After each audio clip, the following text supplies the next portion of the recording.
Excelentísimas, ilustrísimas autoridades civiles y militares, señoras, señores, amigos todos. En primer lugar, quisiera agradecer su existencia a todos cuantos nos acompañan en este salón de actos y a aquellos que nos siguen por nuestro canal de streaming. Máxime en un día como hoy en el que juega España a las 9, que bueno, es un día complicado, ¿no? Gracias a todos por su presencia y a ver si ganamos a Italia. Hoy quiero y debo agradecer singularmente que haya querido honrarnos con su presencia la rectora magnífica de la Universidad Católica de Ávila, María Rosario Sáez Yuguero. Es un motivo de orgullo y, sin duda, un estímulo, rectora, contar hoy con el respaldo que constituye su asistencia en esta tarde. Llegados a este punto, confieso sentir una gran satisfacción por los respaldos recibidos de los máximos representantes del Cuerpo de Intendencia. La pasada semana contamos con el general de división Justino Tamargo Sierra y de nuestra rectora en el día de hoy. Y como en ediciones anteriores, también nos sentimos muy orgullosos por la excepcional calidad de los ponentes de este ciclo y su representatividad en las instituciones a los que están adscritos. En las pasadas sesiones contamos con los generales de brigada Arenas y Mur, pertenecientes al compuesto de responsabilidad dentro del Instituto de Historia y Cultura Militar, y el coronel Martín, perteneciente a la Secretaría del Cuerpo de Intendencia. Y bueno, hoy, al igual que hoy, contaremos con el perfil de Sergio Jiménez, que es un reputado experto en virtualización y patrimonio militar, y con Pablo González Pola, que nos acompañará el próximo jueves. Siguiendo con el capítulo de agradecimientos, un día más reitero al coronel Sáez Díaz, me pongo muy pesado, ya lo sé, su siempre generosa disponibilidad y el ofrecimiento de este incomparable marco del Palacio de Polentinos. Igualmente debo agradecer una vez más también al Instituto de Historia y Cultura Militar como estrecho colaborador para la realización de este ciclo de conferencias. Y, por supuesto, a todo el personal del acuartelamiento que siempre nos brinda su apoyo y profesionalidad. Y, por supuesto, nuestro agradecimiento al ponente de esta tarde, Sergio Jiménez Zazu. Debo aclarar que existe un error en el programa y en el visor, que es culpa mía, ya que hemos invertido sus apellidos y por lo cual te pido una vez más disculpas, ¿vale? Bueno, Sergio es un experto en virtualización de arquitectura y patrimonio, del que tuve referencia a través de una excepcional virtualización del Alcázar de nuestra muralla abolense, que fue material expositivo en el Espacio Cultural de las Bodas del Carmen en el verano del año 22, si no me equivoco. Y con tu permiso, Sergio, quisiera anticipar que podremos disfrutar en diciembre de este año de una versión actualizada de dicha virtualización del Alcázar, que me tiene prometida, y que ha surgido por la aparición de documentos inéditos hasta la fecha y que serán muy relevantes para este nuevo trazado, para esta nueva planimetría. Espero que podamos contar con tu colaboración en este campo de la reconstrucción virtual, dado que es un tema que nos resulta especialmente interesante y atractivo para nuestra cátedra y que creo que puede tener amplias repercusiones para el desarrollo de investigaciones de arquitectura militar y poliestética vinculadas a esta cátedra y a un equipo de investigación que humildemente lidero. Lanzo igualmente un guante para la reconstrucción de este Palacio de Polentinos que hoy nos acoge y del que se dispone además de documentación muy profusa. Con lo cual, te pongo en contacto con la gente de Intendencia para que te des algún acuerdo, que creo que puede ser una colaboración muy atractiva. No voy a detenerme en más detalles para no restar tiempo a Sergio y para poder irnos pronto a ver a la selección para su exposición y que tiene un título que reza El Castillo de Alba de Tormes, una reconstrucción virtual. El currículum de Sergio es ciertamente sugestivo y evidencia sus amplios conocimientos en el ámbito de la reconstrucción virtual que hoy nos ocupa. Dada la concisión que pretendemos, les presentaré una muy breve reseña que me ha facilitado el propio ponente y que en nada obedece a los muchos méritos y virtudes que adornan su trayectoria de investigación. Sergio Jiménez Zazu tiene estudios en el grado de Fundamentos de la Arquitectura por la Escuela Técnica Superior de Arquitectura de Madrid y actualmente está cursando un grado en Arqueología en la Universidad Autónoma de Madrid. Ha colaborado en distintas intervenciones arqueológicas junto a Castellum Arqueología en el Convento de Santo Domingo de Ocaña, en el Torreón de la Princesa de Éboli en Pinto, en el yacimiento del Cerro de la Mesa en Navarrevisca, el yacimiento de Santo Domingo de la Torrecilla en el Barraco y en las murallas de Madrigal de las Altas Torres. Ha elaborado diversos modelos 3D como el que nos va a hablar ahora, con la reconstrucción del Real Alcázar de Ávila para el Ayuntamiento de Ávila, ese que vamos a disfrutar en diciembre, la reconstrucción del monasterio de Nuestra Señora del Risco para la institución Gran Duque de Alba, en virtud de una beca que recibió para jóvenes investigadores, una reconstrucción del convento de San Jerónimo de Ávila, la reconstrucción del Castillo Palacio de los Duques de Alba en Alba de Tormes, que es la ponencia que hoy nos ocupa, la reconstrucción de los reales sitios de Bacía Madrid, Aceca y Monesterio, la reconstrucción del Castillo Palacio de los Zúñiga en Curiel de Duero, la reconstrucción del Palacio del Bosque de Buitrago de Lozoya y la reconstrucción del convento de San Agustín de Dueñas. Bueno, pues ahora sí les dejo que disfruten con esta exposición de Sergio Jiménez Zazo, que a buen seguro será muy gratificante para todos los presentes. Gracias a todos por su atención y, Sergio, todo tuyo, cuando quieras.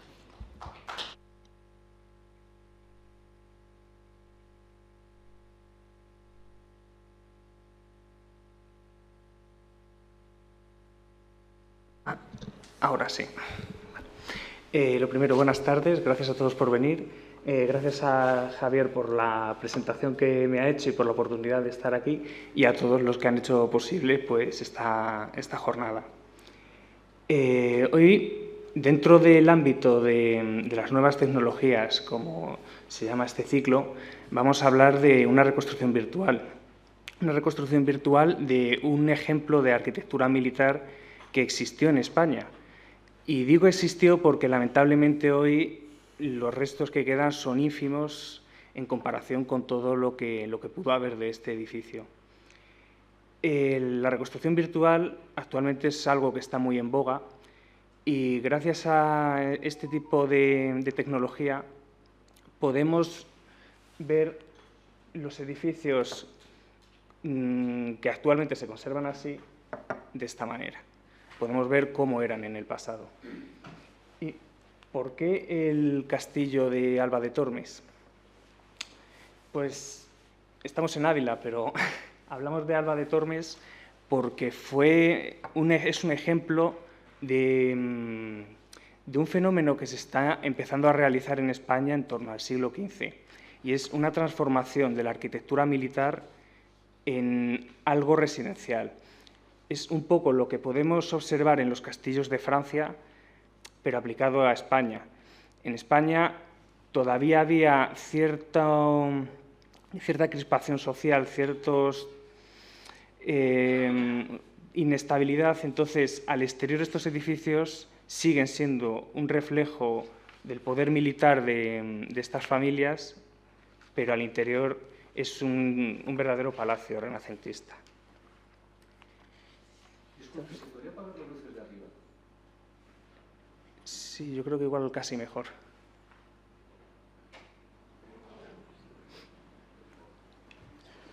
Vale, pues así mejor, ¿verdad? Vamos a hablar un poco de la historia de Alba de Tormes para situarlo en el contexto.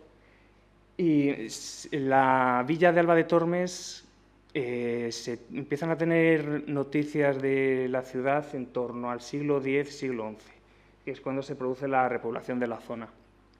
Queda enmarcada dentro del antiguo Reino de León y corresponde a una serie de fortalezas destinadas a proteger esa frontera, como son el castillo de Salamanca, el propio Alcázar Real de Salamanca, el castillo de Narros del Río, el castillo de Capio Bernardo, el torreón de Galinduste, el castillo de Salvatierra, el torreón de Cespedosa, torreón de Santibáñez, castillo de Cabeza de Béjar y el castillo de Puente del Congosto. El castillo de los Duques de Alba, que es el objeto de nuestra reconstrucción, no es el primitivo castillo que se erige en Alba de Tormes. Alba de Tormes cuenta con dos castillos, aunque la gente conozca solamente este, que es el castillo de los Duques. El primitivo alcázar estaba aquí, en esta zona aquí, ahora como veremos. La villa de Alba estaba rodeada por una muralla, que este sería su trazado aproximado, que constaba con unas 5 puertas y algunos portillos, que estarían situadas la puerta del campo, la puerta de la Torrecilla, puerta del Salitre, puerta del puente y puerta de Santa María de Serranos, que luego quedaría incluido dentro del castillo. Este recinto amurallado se veía complementado, bueno, estos son los pocos restos que quedan actualmente. Es una muralla de gran tamaño, construida en pizarra. Quedan restos en el Paseo del Espolón y esta torre que, si alguno ha pasado por Alba de Tormes, pues seguramente la haya visto, que está protegiendo el puente. Pues esta muralla estaba defendida por el Alcázar Real, situado aquí, y que actualmente se ha acondicionado como parque y es visitable, sería esta. Esto es lo poco que queda de ello, este postigo y esta torre pentagonal construida posteriormente en torno a principios del siglo XV. Posteriormente, una vez que la villa es otorgada a los duques de Alba en torno al siglo XV por Juan II, el primer duque de Alba empieza la construcción de un castillo en esta zona. Esta sería la extensión que llegó a tener el castillo. Tenía doble recinto. Más o menos lo que queda sería esto, es la torre de la armería. Esta es la planta del edificio y luego todo estaba rodeado por un segundo recinto que albergaba los jardines, una antigua parroquia que quedó incorporada dentro del recinto y que, bueno, ya definiremos un poco más adelante. Este es un grabado de Anton van de Wingaerde, realizado en 1570, en el que podemos ver el simbolismo que tenía ese castillo. Más que una función militar, estos castillos palacio construidos en el siglo XV ya empezaban a ser un reflejo del poder de la familia y se solían erigir no solamente en un sitio estratégico, sino en un sitio que pudiese ser visto, un sitio que dominaba toda la población. De hecho, como podéis observar aquí, esta zona estaba despoblada. La villa se ubicaba en esta zona y esta zona no tenía viviendas, estaba la vista despejada desde el puente. El castillo comienza a construirse de una manera un poco más arcaica. Es el segundo duque el que intenta transformarlo dentro del ámbito humanista ya en un palacio residencial. Entonces le encarga la construcción a Juan Guas, autor, entre otras cosas, del Castillo de Montbeltrán, Castillo de Manzanares el Real. Juan Guas interviene sobre todo en el patio y a él se le deben estas columnas estriadas y torsionadas y estos arcos muy característicos. Si alguno conoce Montbeltrán, en la iglesia de Montbeltrán, en la zona del coro, va a poder ver unos arcos muy semejantes también a estos. Como pueden ver, es un patio gótico de 2 alturas, con arcos rebajados. Las columnas en la parte inferior eran de granito, de orden toscano, muy simples, y ya la parte de arriba, el piano nobile italiano, era la zona más, con una arquitectura más elaborada. Todo estaba rematado por una crestería ya de influencia tardogótica.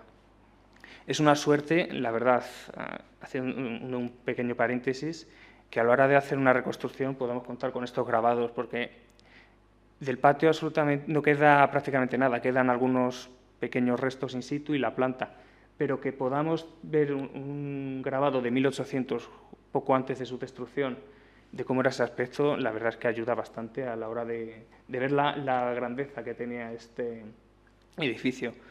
No obstante, el patio de un palacio siempre es como el ámbito más representativo de él, junto con la portada, que como veremos aquí también estaba muy elaborada.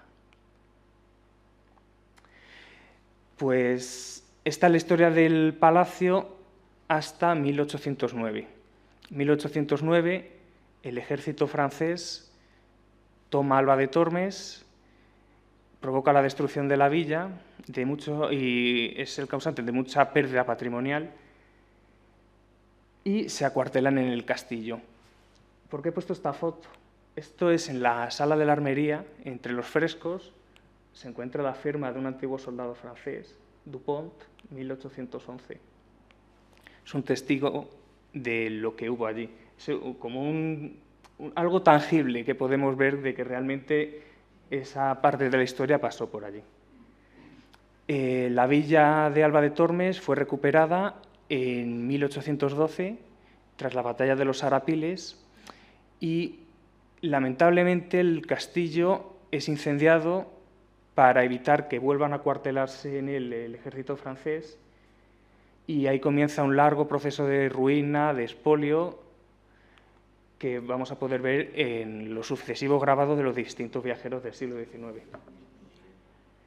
Este es un dibujo muy poco conocido que está en el Trinity College de Dublín, de 1813, justo un año después de la destrucción del castillo. Aquí podemos ver, fíjense bien en esta parte, porque es muy significativo, porque aquí va a haber uno de los grandes elementos arquitectónicos de este edificio que ya definiremos un poco más adelante. Vemos todavía la parte nueva, por así decirlo, que es una ampliación que se realizó en el siglo XVII, todavía con tejado, es la única representación que tenemos de este edificio con tejado, y el edificio más o menos entero, pero sí que vemos las murallas bastante dañadas y vemos muchas construcciones dañadas fruto de la guerra. En 1836, Valentín Carderera realiza este grabado en el que podemos observar ya un grado de degradación significativo en el edificio. Vemos que este edificio ya carece de cubierta, que comienzan a percibirse grietas y boquetes en las paredes, la presencia de edificios ruinosos en las inmediaciones. Es un proceso que continúa. En 1842, Genaro Pérez Villamil, estos son grabados que se conservan en la Biblioteca Nacional, ya vemos que el edificio está siendo destruido, está siendo de cantera para muchas construcciones del pueblo. La propia Plaza de Toros, la antigua, se construyó con piezas provenientes de este castillo. Vemos la portada que, como decía antes, junto con el patio era el aspecto más representativo del edificio. Una portada que, según un viajero del siglo XVIII llamado Antonio Ponz, decía que rivalizaba incluso con las portadas de la Universidad de Salamanca o con el convento de San Esteban, si alguno le conoce. Y aquí ya vemos que hay piezas que han desaparecido, probablemente hayan sido expoliadas, y toda esta zona está bastante degradada. Los jardines han desaparecido, las murallas de la ciudad, aquí vemos lo que se interpreta como uno de los torreones que flanqueaba la antigua puerta de Santa María de Serranos, y los restos de la iglesia de Santa María de Serranos, San Andrés y Santa María de Serranos, con el ábside románico. Más adelante lo definiremos un poco mejor. Estos ya son grabados de 1866. Fíjense en el grado de degradación que sufre el edificio desde esta hasta este. Aquí ya la portada ha desaparecido. Estaría situada aquí. La ampliación nueva se encuentra ya ruinosa. Sí que se percibe el torreón dibujado en 1813 y ya los restos de construcciones. Esto se interpreta como la iglesia de San Andrés, ya sin techo, y únicamente quedaría el arco toral que separaría la nave de la cabecera. 1867, Francisco Coello realiza este plano de la villa de Alba de Tormes, el plano más antiguo que se conoce de esta localidad, en el que aparece el castillo. Toda la zona del recinto exterior ha desaparecido y se conservan las ruinas, pero aún así se puede ver todavía la gran extensión del edificio. Restos de la muralla que llegaría por aquí. Este sería el torreón que os he puesto en fotos antes, que presidiría el puente, el único que queda. No, del Alcázar ya nada. El Alcázar, digamos, cuando la villa es otorgada a los duques de Alba, cambian de residencia, del antiguo Alcázar al castillo. El Alcázar estaría aquí, de hecho, y no queda prácticamente nada. Quedarían las paredes perimetrales únicamente. Pues esto es lo que queda actualmente del edificio. En 1991 comenzaron una serie de excavaciones arqueológicas que lograron sacar a la luz toda la planta del edificio, y en una musealización que hay que felicitar a los que lo realizaron porque es bastante buena, permite ver toda la planta y hacernos una idea del tamaño que tenía el edificio. Para que se hagan una idea, este es el mismo punto de vista, aproximadamente, entre el grabado de Carderera y la imagen actual. Este es del sábado pasado, así que es más actual imposible. Esto es desde arriba de la Torre de la Armería, donde se puede ver la musealización.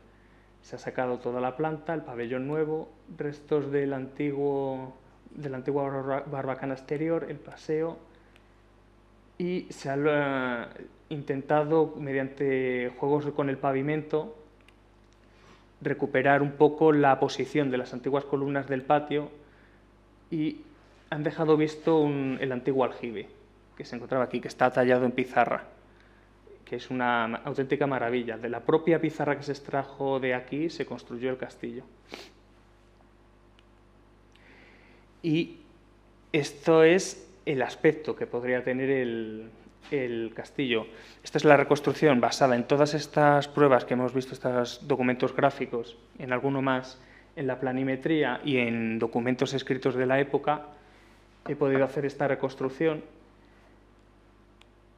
donde se puede ver la muralla artillera exterior construida en el siglo XV. Todavía la arquitectura de punta de diamante está un poco en pañales, por así decirlo, en España. Todavía no se había incorporado muy bien a la arquitectura militar. La arquitectura artillera en este momento suele considerarse como pequeñas antemurallas fuertes, con bocas de fuego, destinadas a proteger del ataque exterior al edificio principal. La antigua parroquia de San Andrés y Santa María de Serranos, la cual estaba comunicada con un arco con el antiguo palacio. La zona de jardines, al estilo ya renacentista, y este es el Paseo del Terrero, estos de aquí, que estaban enlosados con mármol de Carrara.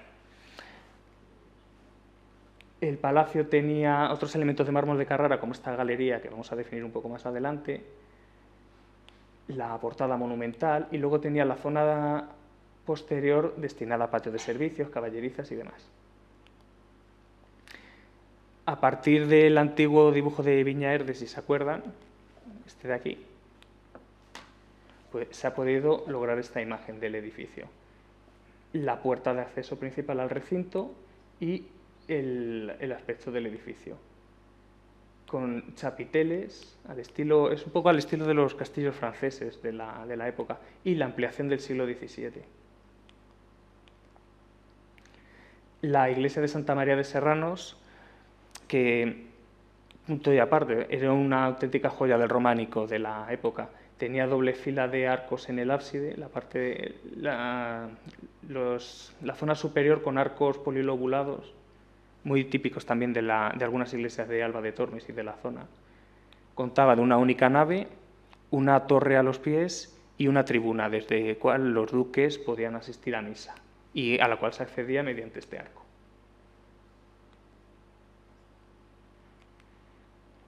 Esta es la planta del edificio.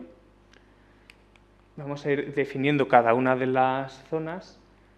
Como pueden ver, esta es la primitiva parte, que es una zona un poco más tradicional. Posteriormente se construye esta zona, que mi interpretación a que estos torreones son cuadrados y estos son circulares es porque por aquí pasaba la antigua muralla de la villa. Entonces es posible que estén reutilizando la cimentación original. Posteriormente, cuando está construida esta zona, ya se le encarga la construcción a Juan Guas por el segundo duque, y ya es cuando se construye el patio y toda esta zona de aquí. Posteriormente se construye la torre de la armería y ya en el siglo XVII esta ampliación de aquí, que fue la última en ser utilizada como residencia. Este es el aspecto general que presentaría desde el lado sur. Vemos la galería de mármol de Carrara, compuesta por 7 arcos de medio punto en cuyas enjutas había unos medallones representando miembros de la mitología, héroes, al estilo clásico. El pabellón nuevo, que como vemos también, y como hemos podido ver gracias al grabado de 1813 del Trinity College, también se construyó con una segunda galería. El Paseo del Terrero, arbolado con frutales, y lo que actualmente queda, que sería esto. Aquí es destacable también el material utilizado, mientras que las murallas son construidas con pizarra, lo que le da un aspecto oscuro. El castillo está construido con una piedra dorada. La piedra dorada de Salamanca, que como si han estado en Salamanca a última hora de la tarde, pueden ver el tono dorado que adquiere. Es probable que esta piedra fuese elegida también por ese simbolismo, por el marcado color que tenía, de forma que este castillo ya no solo destacaría en volumen, sino por el propio color que desprendería con la luz del día. Pues las diferentes partes de la fortaleza, la parte primitiva, la liza, originalmente daría la vuelta al edificio, pero una vez que se transforma en palacio perdería el sentido. Originalmente se entraba por aquí. La entrada al edificio estaba aquí, la entrada a la liza por aquí, de forma que el visitante tendría que recorrer todo esto para poder entrar al edificio. Esto, como ya he dicho, una vez que se convierte en palacio, las funciones defensivas pierden importancia, se convierte en un patio de servicio y se construye la portada que hemos visto anteriormente para ir destruyendo toda esta liza para darle un mayor punto de vista. Está jalonado con 6 torres más la de la armería. Y me explico por qué 6 más 1. Son 6 torres porque esta se construye después y, como pueden ver, es completamente diferente al resto. No se sabe muy bien cuál fue lo que les motivó a realizar una torre de este volumen y de esta forma. Se ha interpretado como resultado de los avances en la pólvora de la época. Ya podemos ver lo que se conoce, una protopunta de diamante y unos muros de gran grosor. De hecho, la parte inferior es maciza. Se accede a partir de los 2 metros de altura. Luego, las torres tenían nombres: la Torre Blanca, Torre Dorada, Torre del Rey, Torre del Arzobispo y Torre del Homenaje, que se cree que no es esta, sino esta. Siempre se ha llamado comúnmente la Torre de la Armería o Torre del Homenaje, pero la Torre del Homenaje era esta, presidiendo la puerta, como en otros castillos. La Torre Dorada, esta, es quizá una de las más representativas, pues en ella se incorpora un elemento que aquí en Ávila podemos ver, por ejemplo, en el Palacio Episcopal, que es un estudiolo. Estas piezas provienen de Italia y son pequeños camarines destinados a escritorio, a biblioteca principal. Esta zona la describe muy bien Antonio Ponz. Se accedía a través de la galería de la portada y estaba decorada con frescos de estilo italiano, con influencias de la reciente descubierta Domus Aurea. La Torre de la Armería. Esta sería la base de lo que actualmente es la Torre Dorada. En el interior de la Torre de la Armería actualmente hay 3 niveles. Esto se ubica en el segundo. La parte de abajo estaba destinada a armería, como el propio nombre indica, pero esta zona existe la hipótesis de que semejante decoración no es solo para ser destinado como una armería del duque, que era una de las más importantes de España y que estuvo en este castillo, sino también como sala de teatro. La acústica de esta sala es una maravilla y está decorada con escenas de batallas en las que el duque de Alba fue victorioso, como la batalla de Mulberg, y con bustos del tercer duque de Alba y de Felipe II. También hay un busto de Pompeo León y de mármol de Carrara que estaba situado en la galería sur. Estos son restos que se ubican actualmente en la zona musealizada del castillo, Son restos de frescos que estarían decorando el antiguo estudiolo de la Torre Dorada. Como pueden ver, son frescos, como bien he dicho, de influencia romana, de la influencia de la Domus Aurea. Y este es el aspecto de todas las torres, cubiertas con chapiteles, con el cuerpo de guardia y todos los adarves cubiertos también, como podemos ver en los grabados anteriores. La galería sur, uno de los elementos más representativos ya de la arquitectura palacial dentro de este edificio. Es algo que podemos ver también en edificios de Ávila. El Palacio de Núñez Vela, el propio Alcázar, tenían galerías sobre la muralla. Una vez que la muralla pierde una función militar, se aprovechan las vistas estratégicas que originalmente tenían para hacer pequeñas terrazas, miradores. Estos son restos de esta galería conservados actualmente en el museo y que nos han permitido también hacer la reconstrucción. Estaba realizado con mármol de Carrara importado desde Italia, traído en barcos y más de 190 carros, con arcos de medio punto decorados con flores en el intradós, balaustradas, capiteles de orden corintio y los medallones están por las dos caras, que estaban situados en las enjutas de los arcos. Estas son las vistas que tendría desde ese mirador. Se contemplaría toda la ribera del río y no solo eso. Digamos que si el recinto del castillo es lo que hemos visto, no así el dominio visual. Este se controlaba mediante la ordenación de la vegetación. Todo el terreno entre el castillo y el monasterio de San Jerónimo, que está situado por esta zona de por aquí, bastante lejos, se denominaba la Huerta del Duque. Eran terrenos vegetales pertenecientes al Ducado de Alba, en el cual la vegetación es un poco una influencia de los futuros jardines franceses, en los cuales la vegetación está ordenada de tal forma que desde el propio edificio, desde el propio palacio, todo el dominio que veas pertenece a tu propiedad. Esta sería la galería, como hemos visto anteriormente. Estaría decorado también, aparte de todo este mármol, por más bustos de Pompeo Leoni. La otra galería está construida posteriormente en el edificio de la ampliación. La antigua muralla, que como ven, contrasta enormemente el color entre la pizarra oscura y el dorado de la piedra. Y el paseo situado justo debajo de ella. La portada monumental. Es una pena que esta portada no se conserve, porque sería ahora mismo una de las mejores portadas y uno de los mayores ejemplos de arte plateresco que habría en España. Este es el mejor grabado, que es el de Villamil, que hemos visto anteriormente, que conservamos de la portada. Gracias a ella y a los restos conservados y algunos ejemplos, como este claustro del convento de Salamanca, hemos podido hacer la reconstrucción.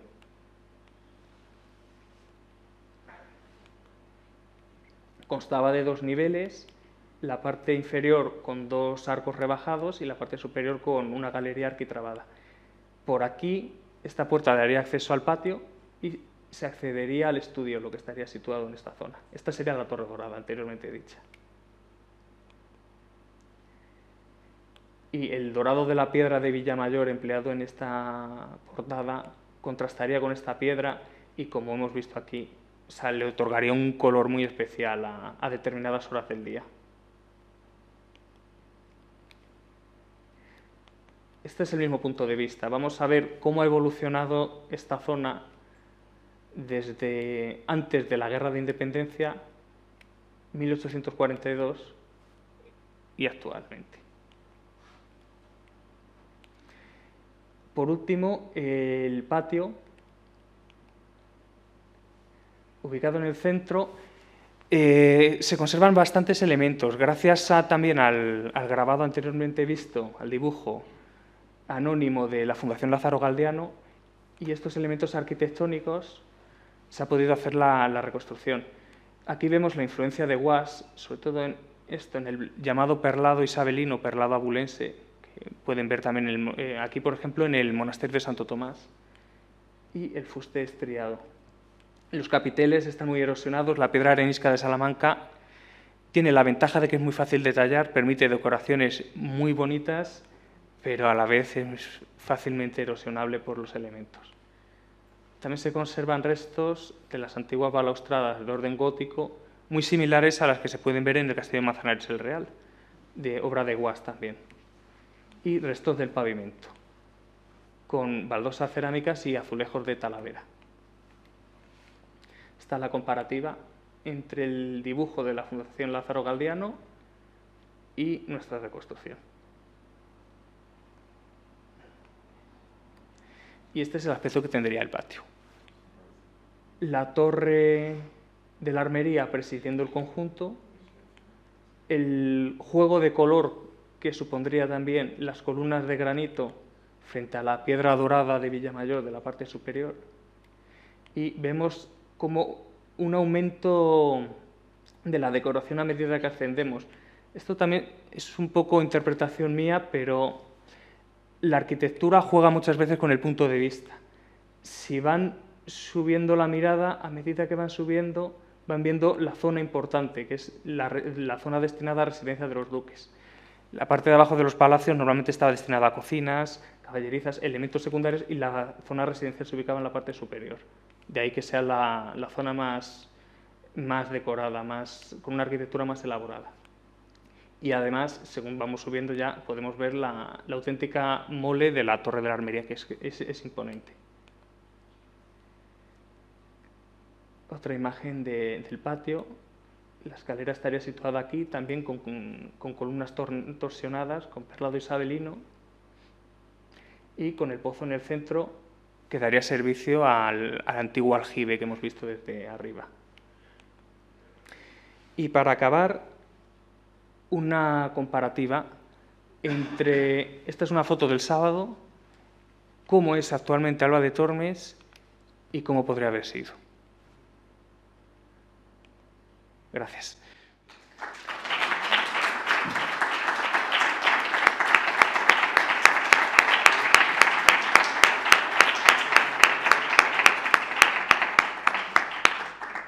Por último y para terminar, vamos a ver un pequeño vídeo recorrido de todo el conjunto, para que puedan hacerse una idea mejor de la pieza y la idea. Estamos empezando por la zona oeste. Aquí vemos los jardines construidos ya con un cierto sentido de la vista. O sea, desde la galería se verían los jardines y la zona de la ribera del río. Como hemos visto, esa zona estaba despoblada, no habría edificación que obstaculizase la visión. La fachada sur, con las dos galerías, el paseo del Terrero,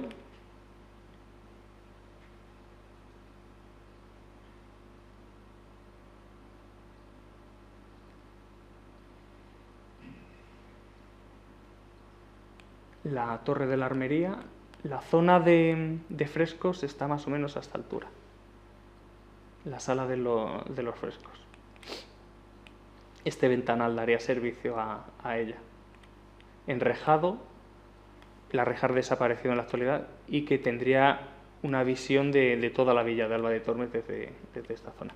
La antigua puerta de acceso a la Liza, que aquí vemos, por aquí se accedería anteriormente al recinto. La zona destinada a patio de servicios, el arco de acceso a San Andrés y Santa María de Serranos, la zona de artillería del Duque de Alba, que es descrita también a la hora de describir esta iglesia. Accedemos al recinto y lo primero que vería el visitante serían los jardines delanteros, que estarían enmarcando esta portada. Esta es la ampliación del siglo XVII y accedemos al patio.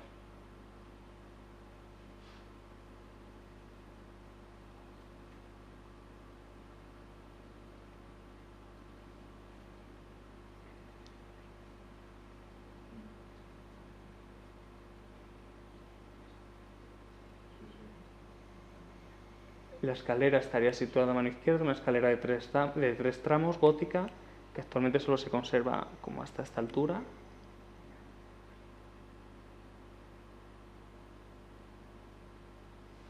Y por la cual accederemos al nivel superior.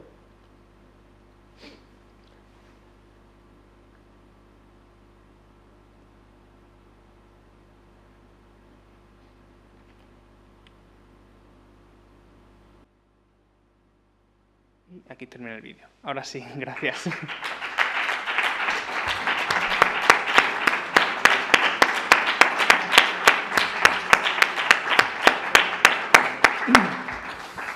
Muchas gracias, Sergio. Y lo primero de todo, mi más sincera enhorabuena, porque a mí por lo menos me ha fascinado tu exposición. Creo que a muchos nos habrá permitido iniciarse y conocer ese atractivo ámbito patrimonial de la reconstrucción virtual. Vamos a abrir un turno de ruegos y preguntas, que les ruego que sean muy breves en su planteamiento, para permitir una mayor participación y para poder irnos a ver a España a las 9.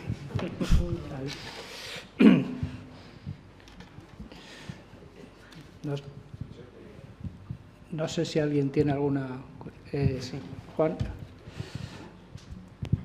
Gracias. Buenas tardes. Buenas Felicitarte. tardes. Tenía ganas de conocerte. He tenido la suerte de trabajar en esta casa hasta hace poco tiempo y ha alargado una indirecta, muy directa, Javier, respecto a esta casa. Es una humilde sugerencia, un ruego de hacer una reconstrucción de cómo evolucionó el Palacio de Polentinos hasta ahora. Tiene plateresco, cuando hemos hablado de la fachada del Palacio de los Duques de Alba. En Alba hemos visto, y aquí tenemos la fachada con su matacán. Y la consulta es muy sencilla, es los franceses y sus barbaridades. Yo recuerdo que estando en la torre del homenaje vi una maravillosa figura en alabastro blanco, que creo que era de Fernando, el tercer duque, Fernando Álvarez de Toledo y Pimentel, que me estaban casquillando, y era una maravilla, y efectivamente fueron los franceses los que destrozaron ese rostro. No se sabe muy bien, se debate un poco sobre ello. Realmente, según dicen los franceses, el castillo lo dejaron intacto, entre comillas, porque al fin y al cabo fue utilizado como cuartel y, como hemos visto, hay grabados de soldados en la torre del homenaje. Pero realmente el castillo se destruye para evitar que los franceses vuelvan a tomar la villa y vuelvan a cuartelarse en ella. Realmente en la Guerra de Independencia supuso una auténtica barbaridad en temas de pérdida de patrimonio en España. Aquí en Ávila, sin ir más lejos, el propio monasterio de San Francisco y un montón de iglesias que tenemos extramuros, lamentablemente las perdimos durante la Guerra de Independencia. Y no solo eso, sino un montón de piezas artísticas, ya no solo arquitectónicas, sino pictóricas y escultóricas, que fueron expoliadas también durante la guerra. Eso, nada.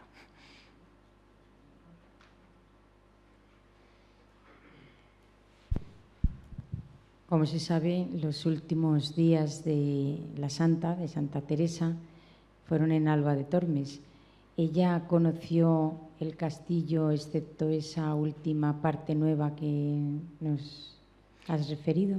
Sí, y de hecho Santa Teresa pudo residir en el castillo. Los duques de Alba se ofrecieron a ser anfitriones de la Santa y residió en el castillo. Y de hecho en algunos de los escritos habla de él. Hay una descripción que realiza Santa Teresa también de este castillo, en el que alaba la auténtica maravilla que es arquitectónicamente.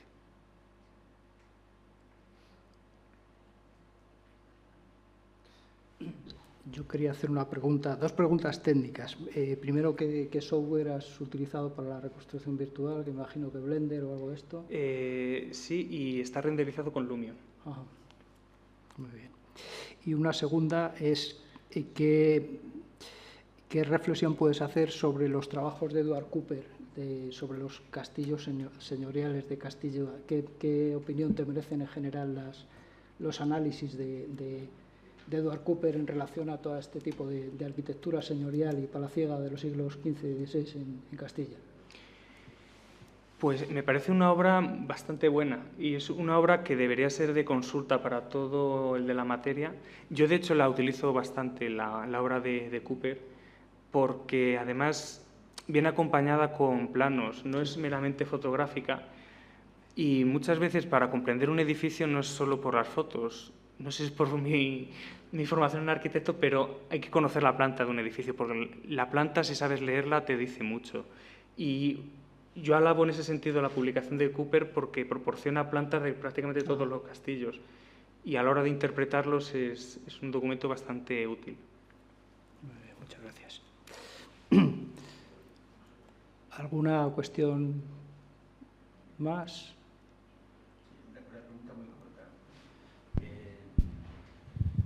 Bueno, el trabajo es formidable, pero al margen de todo el software que has utilizado, el estudio de la planta y tal, ¿hay qué porcentaje de acierto creo que tienes en la reconstrucción esa virtual?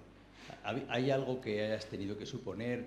¿Hay un porcentaje de imaginación ahí? ¿O Sí. cree que es fiable completamente?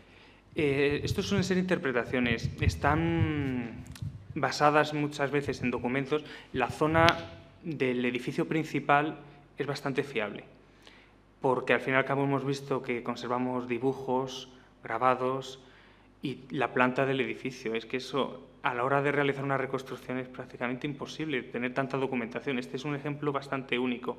Entonces, en ese sentido, lo que es el edificio, el núcleo principal, sí que es fiable con un alto porcentaje. Lógicamente hay zonas pues que tenían poco interés, entonces el artista no solía representarlo y están sujetas a interpretaciones. El recinto exterior, sin embargo, únicamente conservamos los leves retazos que Villamil deja intuir en su dibujo y en la representación de Viñaerde. Entonces, a partir de eso, de descripciones y muchos ejemplos, a la hora de realizar una reconstrucción, siempre es muy útil saber qué arquitecto intervino para poder ver otros ejemplos comparativos y sacar conclusiones. Siempre hay una parte que está sujeta a interpretación. Por ejemplo, en la iglesia de Santa María de Serranos sabemos que, por una descripción, que tenía una planta, tenía una torre, un ábside, doble nivel de arquería y el arco de arriba polilobulados y demás. Sin embargo, la torre no sabemos cómo era. La torre es una interpretación entre otras iglesias de la zona. No sé si... Sí, no, está claro que tiene que haber un porcentaje de... Sí. Sí, en este caso es bastante fiable.